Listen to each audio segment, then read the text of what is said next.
Let's talk about the time T'Challa became the Herald of Eternity. So in the comic series Avengers Mech Strike, the Avengers were put up against these new threats called biomechanoids, which were basically these super advanced mechs that contained a level of technology that even the Avengers couldn't match. These biomechanoids weren't such a problem at first, as the Avengers could handle them fairly easily if the entire Avengers team was there to help.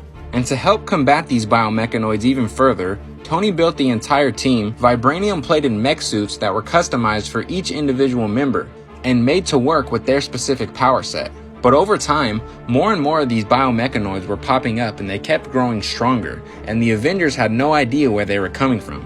But they eventually found out that these machines were being distributed by Kang the Conqueror when he showed up to the Avengers Mountain.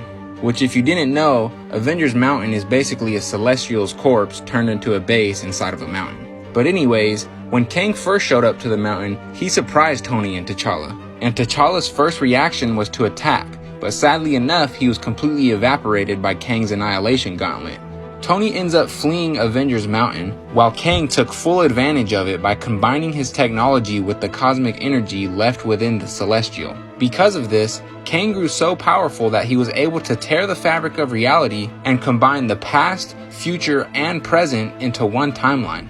The Avengers knew that they were no match for this version of Kang alone, and they became so desperate that they were willing to team up with the younger version of Thanos, who didn't even know who the Avengers were yet. And yeah, it was cool seeing Thanos as a temporary Avenger, but that team up didn't last long because shortly after, Kang reduced Thanos to nothing more than a skull.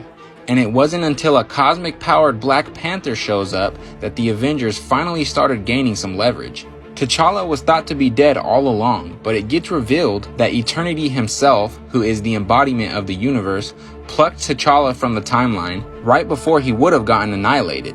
And not only that, Eternity chose the King of Wakanda to be his new herald and wield the power cosmic. With this new power, T'Challa went to war with Kang and defeated him by traveling back in time and destroying Kang's Timebreaker device before he could ever use it.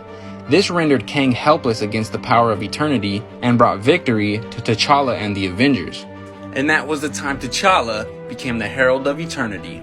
If you're wondering what storyline that was from, it was from Avengers Mech Strike. It's a 5-issue, non-canon storyline. Let me know what you think in the comments down below, and I'll catch you on the next one.